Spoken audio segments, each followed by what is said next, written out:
கூவின பூங்குயில் கூவின கோழி குருகுகள்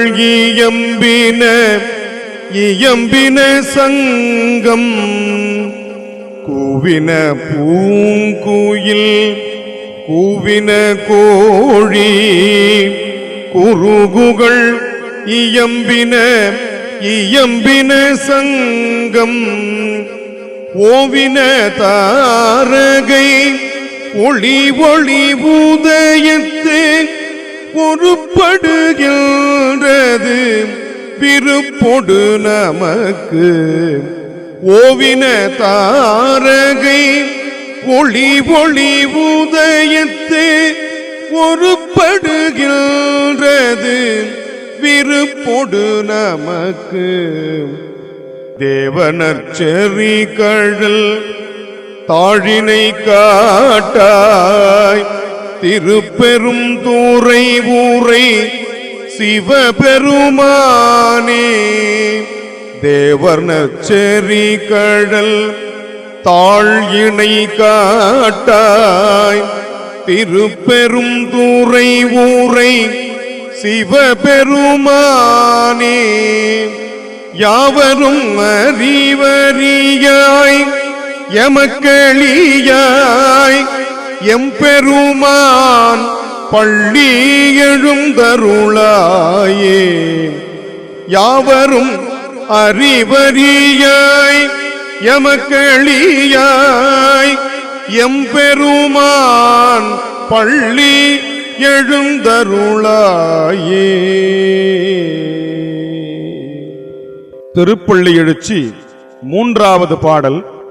விடியற்காலை பொழுதை மணிவாசகர் இரண்டாவது பாடலில் அழகான ஊமையோடு குறிப்பிட்டதை நாம் சிந்தித்தோம். அந்த விடியற்காலை பொழுதில் வண்டுகளை மட்டும் இரண்டாவது பாடலில் குறிப்பிட்ட மணிவாசகர் அந்த நேரத்தில் ஏற்படும் பிற ஒலிகளையெல்லாம் பதிவு செய்கிறார் இந்த மூன்றாவது பாடலில். கூவின பூங்குயில், குயில்களெல்லாம் எழுந்து காலை நேரத்தில் அழகாக கூவிக்கொண்டிருக்கின்றன. கூவின கோழி, இந்த இடத்தில் கோழி என்பது சேவல் பெட்டை என்ற இரண்டு பால் வேறுபாடு உடைய உயிரினத்தை பொதுவான கோழி என்ற சொல்லால் குறிக்கின்றார். இங்கே சேவலை குறிப்பதாக நாம் பொருள் கொள்ள வேண்டும். கூவின பூங்குயில் கூவின கோழி குருகுகள் இயம்பின சங்கம். அழகாக இந்த குருகுகள் என்று சொல்லுகின்ற பறவை இனங்கள் எல்லாம் ஒலி எழுப்பி ஆரவாரிக்கின்றன. இயம்பின சங்கம், இயம்புதல் என்றால் ஒலித்தல் என்று பொருள். கோயிலில் விடியற்காலை நேரத்தில் மங்களகரமாக சங்கொலியோடு அந்த வழிபாட்டை தொடங்குகின்றனர் என்ற குறிப்பை இங்கே பதிவு செய்கிறார். ஓவின தாரகை ஒளி ஒளி உதயத்து ஒருப்படுகின்றது. அருமையாக அந்த வெளிச்சத்தில் நட்சத்திர கூட்டங்கள் எல்லாம் கொஞ்சம் கொஞ்சமாக ஒளி மங்கி சூரியனுடைய வெளிச்சத்தில் அவை கரைந்து போகின்றன. ஓவின தாரகை ஒளி ஒளி உதயத்து ஒருப்படுகின்றது விருப்பொடு நமக்கு. எனவே விருப்பத்தோடு நமக்கு இந்த வழிபாட்டை செய்ய வருகின்ற நம்மை போன்ற பக்தர்களுக்கெல்லாம் இறைவன் அருளை வழங்குவதற்காக திருப்பெருந்துறையில் திருவடிகளை வைத்துக் கொண்டு காத்திருக்கிறானாம். தேவனர் செரிகழல் தாழ் இணை காட்டாய். எனவே பெருமானே, இப்படிப்பட்ட நம்பிக்கையில் நாங்களெல்லாம் உன்னை நாடி திருப்பெருந்துறை கோயிலின் வாசலில் நிற்கிறோம். உன்னுடைய திருவடிகளை எங்களுக்கு காட்டுவாயாக. யாவரும் அறிவறியாய் எமக்கு எளியாய். இந்த உலகெல்லாம் உணர்ந்து ஓதற்கு அரியவனாக இருக்கக்கூடிய பெருமான் அடியவர்களுக்கு எளியவனாக இருக்கிறான். திருநாவுக்கரசர் தொண்டர் அகமலால் கோயில் இல்லை ஐயன் ஐயாரனார்க்கே என்பார்.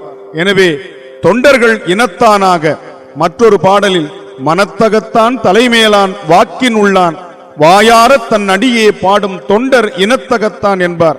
அதுபோலே மணிவாசகர் இங்கே யாவரும் அறிவு அறியாய், அறிவால் இறைவனை தேடி அடைய முடியாது, அழுதால் உன்னை பெறலாமே என்பார். அதுபோலே இங்கு யாவரும் அறிவறியாய் எமக்கு எளியாய், எம்மை போன்ற அடியார்களுக்கு எளியவனாகவும் விளங்குகின்றாய்.